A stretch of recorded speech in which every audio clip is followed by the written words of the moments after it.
Channel. আপনারা video thumbnail title দেখে বুঝতেই পেরেছেন আমি কি নিয়ে কথা বলতে এসেছি। দেখুন, এই মুহূর্তে রিমির চ্যানেলটা কিন্তু নেই। আমি কিছুক্ষণ আগে রিমির একটি ভিডিও আমি পোস্ট করি অলরেডি, এবং সেখানে ওকে মেনশন যেমন করা হয় করি। তো আমার না একটা সন্দেহ হয় যে যখন ওকে মেনশন করা হয় কোনো চ্যানেল বা কিছু, তো সেখানে একটা দেখবেন ব্লু মতো আসে লেখাটা। তো কি ব্যাপার, ওই লেখাটা আসছে। তো তারপরে আমি সেটাকে করতে তারপরে আমি দেখলাম যে রিমির চ্যানেলটা নাকি ডিলিট হয়ে গেছে, বা রিমি ডিলিট করে দিয়েছে, এরকম কিছু একটা ঘুরে বেড়াচ্ছে। তারপরে দেখলাম আসল বৃত্তান্ত কি না, পুলিশ এসেছিল। পুলিশ এসে প্রীতমের মোবাইলকে নিয়ে গেছে কিছু তদন্ত করার জন্য, এবং যতক্ষণ না তদন্ত হচ্ছে মোবাইলটা নাকি, মানে ওর আইফোনটা যেটা দিয়ে শ্যুট করতো সেইটা নাকি পুলিশের কাছে থাকবে। দেখুন, আমি এ প্রসঙ্গে একটা কথাই বলতে চাই যে সেদিনকে কালনা থানায় সবাই মিলে যে গেছিলেন, যখন একজন মেয়ে একটা কোনো শ্বশুরবাড়িতে সংসার করছে, তারপর তার স্বামীর বিরুদ্ধেই বেশ কিছু জিনিস করতে যাওয়া হয়েছিল।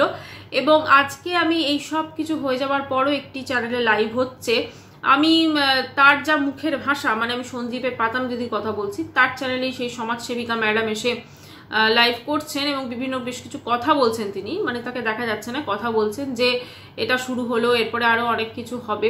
তো আমরা তো সবাই এইটাই চেয়েছিলাম যে রিমি প্রীতম একসঙ্গে সংসার করুক।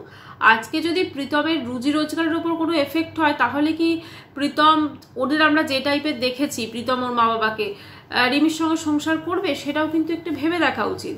আজকে রিমি, ওখানে বলা হচ্ছে রিমির চ্যানেলটা নাকি প্রীতম ডিলিট করে দিয়েছে। আমরা কেউই জানি না রিমির চ্যানেল কি করে ডিলিট হয়েছে, কিন্তু আমরা এটা জানি যে রিমি এর আগে কিন্তু ওর নিজের চ্যানেলটা ডিলিট করে দিয়েছিল, এর আগে আমরা দেখেছিলাম। দেখুন, একটাই কথা বলবো যে কোনো জিনিস, কোনো ঝামেলা, মানে না অধিক সন্ন্যাসীতে গাজন নষ্ট। সেদিনে যেটা হয়েছিল, সবাই কালনা থানায় যাওয়া এবং সমস্ত কন্ট্রোভার্সি ক্রিয়েটার মিলে একটা প্রীতমের বিরুদ্ধে বেশ কিছু জিনিস করে তারা পুলিশে জমা দিয়েছিল। সবাই আশা করেছিল প্রীতমের শাস্তি হবে, প্রীতমের এই হবে।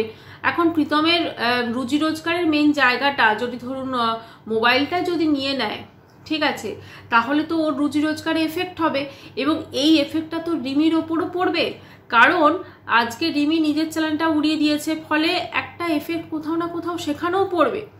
আর আজকে ধরুন যখন ওরা কিন্তু মোটামুটিভাবে চেষ্টা করছে যে, মানে কি বলবো, প্রীতম চেষ্টা করছে, ওর মা বাবা চেষ্টা করছে, রিমিও চেষ্টা করছে ইনফ্যাক্ট, যাতে সব কিছু ঠিকঠাক থাকে। তো সেখানে যদি এরকম একটার পর একটা যদি বাধা আসে, তাহলে কি ওরা পারবে ঠিকঠাক সংসার করতে? এটাও কিন্তু একটা ভেবে দেখার বিষয়। আজকে ও ছেলেটি যেটা করেছে, আমি সেটাকে সাপোর্ট করছি না, সে যথেষ্ট অন্যায় কাজ করেছে, কিন্তু এটাও দেখতে হবে যে সে যে জিনিসটা এতদিন ধরে চালালো, আজকে যে চ্যানেলে বসে বা যে ম্যাডাম যে চ্যানেলে গিয়ে বলছে, সেই চ্যানেলের যিনি ওনার, তিনিও কিন্তু একসময় এই ছেলেটির সাথ দিয়েছিলেন।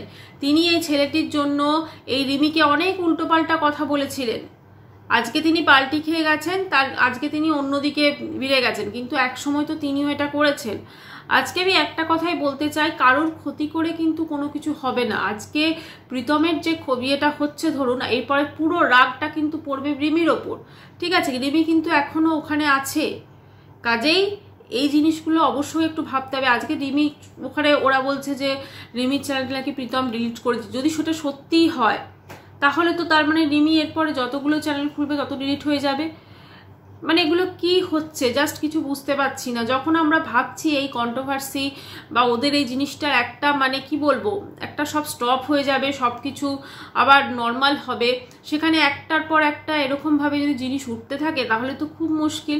এক তো সেদিনকে ওরা কালনা গিয়েছিল বলে আজকে প্রীতম অন্য কোথাও চলে গেছিল, হ্যাঁ, এবং সেটাও বাহানাও পেয়ে গেছিল, একটা অন্য কোথাও চলে এসেছিল, তারপরে আবার ফিরে গিয়েছিল এবং সেখানে চেষ্টা করছিল সংসার করার, সব কিছু করার, তারপরে এই কাণ্ড।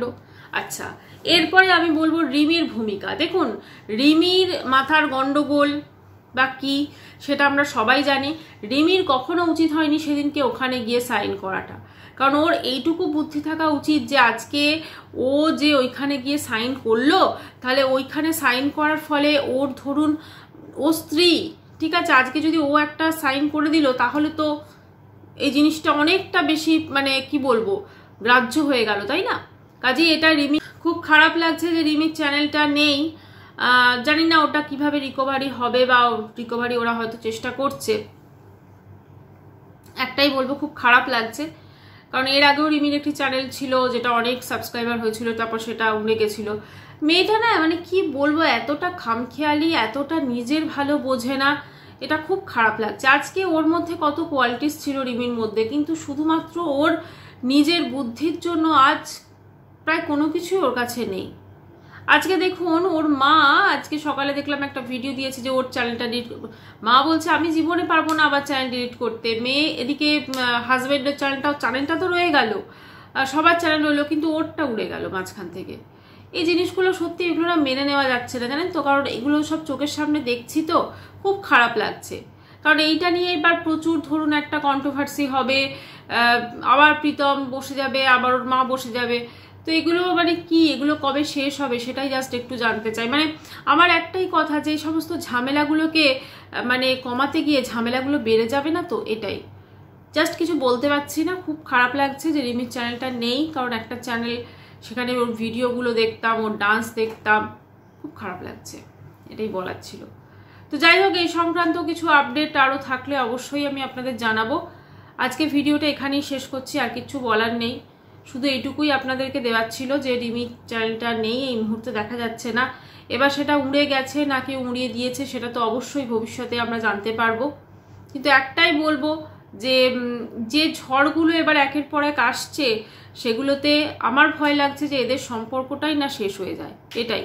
কারণ অলরেডি তো অনেক ঝড়ঝাপটার পর মেয়েটা ওখানে সংসার করতে গেছিল, অনেক কিছু সহ্য করে সে করছিল সব কিছু সংসার, কিন্তু আবার এই যে ছন্দপতন, আবার এটা নর্মাল জায়গায় কবে ফিরবে, জাস্ট এইটাই।